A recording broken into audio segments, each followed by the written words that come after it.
Hey, it's JD. So here we go, another little project in the works. And so this is what I've just received today. Look at this beautiful aluminum extrusion product from 80/20. So I got 6 of these, 2, 4, 6. I got 6 of these shorter ones. I did have them cut all of these for me, and that's a little surcharge. I forget, it's $1.50 or $2 or somewhere around there. To me, it was worth it because I get a precision cut, exactly the length I want. All I had to do is make sure I measured it correctly. And then I have these guys are slide in for the 25 series. This is 25 series. So that slides in this way. And then these are the turn-ins, so I'll need those for some of the other stuff. I have some L brackets, probably bigger than I needed, but it's okay. I'm gonna deal with that. And then I got some of these right angle brackets. And of course, most of the stainless steel hardware actually I ordered through Amazon for something else. So all the extrusion products, the bracketry, and the turn-ins or the slide-ins were ordered from 80/20. Most of the stainless steel I purchased through Amazon because this is what I got from 80/20, which is steel. Not that I can't use it, but I think Keith posted that there's potential for rust on these guys. But these were not that expensive, so I got stainless steel. Anyway, I also got this piece, which I'll work on that later. This is a piece of 40 series with a couple of brackets and a couple of end pieces. Kurt probably knows what I'm going to use that for. I'll work on that later. Anyway, what am I going to do with all this? Well, this is my hanging cabinet. You guys excuse my mess in my shop. So I've removed it from the van so I can work on it here in the shop. And I pulled this out of the way. And the plan, I kind of positioned these guys just to set this here, is to build a shelf. Right? So these will fit there, but in all honesty, they'll be held on by these little brackets on each end. These pieces, I don't have the horizontal, the front piece set up quite right. These pieces will fit to where I'll set them at the height like this, right? So they're right at the edge there. The top is right at the edge. And then this will also have one of those angle brackets there where my pinky is. Alright, so that's how these will attach to the existing cabinet. It looks like I could, at least in these, the front part here, I could probably use the slide-in bolt. But the other ones, that's why I got the turn-ins, so I could access that stuff. And then what's on the back? Well, the back is just one of these guys. It fits between the two pieces, so you see there's lots of room there, and it's just going to fit in between the pieces. And this will be attached with the L brackets. So the short piece and the L bracket, I don't have it set up right on my desk here.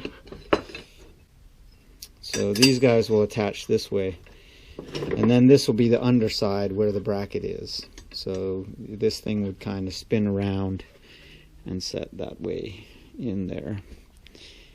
You know, will I have enough space? I still need to get a piece of plastic, so I'm going to build one, and then I'm going to measure for my plastic, and then I got to call a local company. Anyway, that's the plan. We'll see how it goes. I'm going to start assembling this first one, and then I'll shoot some video after I'm done. But honestly, this is a little nod to Kurt because he and I talked about this the other day when we were on the phone.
tiny Allen wrench.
So the other thing that I'm going to do is once I feel like I got everything leveled out correctly and everything, somewhere back here, right, somewhere towards the back side of this, I'll drill a little hole and put another one of these guys in there with a stainless steel bolt holding it on. So it'll look just about like that one, except it'll be back here.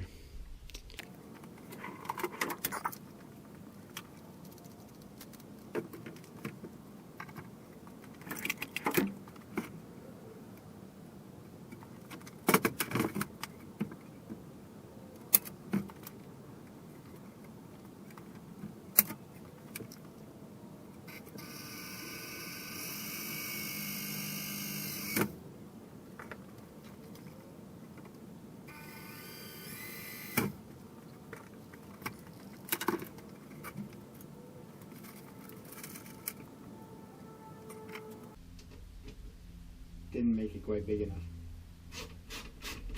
but it's plastic.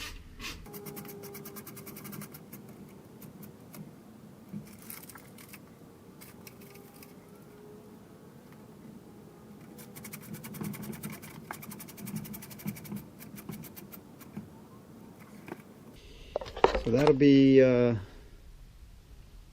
Now I can make measurements, make sure it's level, make some measurements to find out what size plastic I need, and then I have enough material to build one platform or shelf for each of my 3 cabinets. So, you know, we'll see. This is about 7 inches, I think, underneath here, a little over 7 inches. And then this, of course, you know, it's got the taper and whatever, so, you know, that's a little taller. Whatever. There's probably 10 inches of useful space there, as long as I don't get too far back. I won't have material for the shelf tonight, but I'm going to square this one away, make my measurements, and then I'm going to mostly assemble the rest. I think what I may do is assemble this piece and these 2 pieces, leave this off, and then that way when I get my plastic I can slide the plastic in and then install and tighten this down. So the only thing I'll have to remember is that right here for my plastic I'm going to have to notch the corner. So I have to measure into the depth. Let's see what I got here.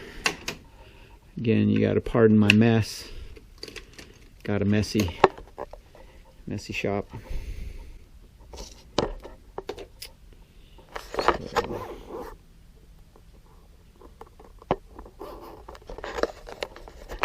The depth of this thing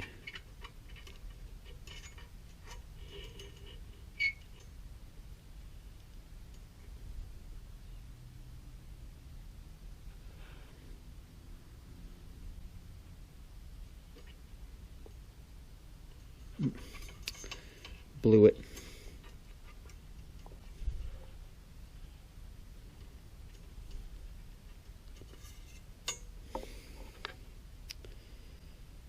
What is that? 8/32, 8/16. So that's a, what is that? I can't even read. 8/32. So that's actually a little over 1/4 inch. So if I plan a 1/4 inch depth, then what I have here essentially, look at that, I have a 6 inch. So 6.5 inches. Looks like 6.5 inches roughly. And then I'll measure across here. And then I have to just notch the corner, but I'll be able to slide it in right from the back. So let's see how it goes. All right. Just need plastic.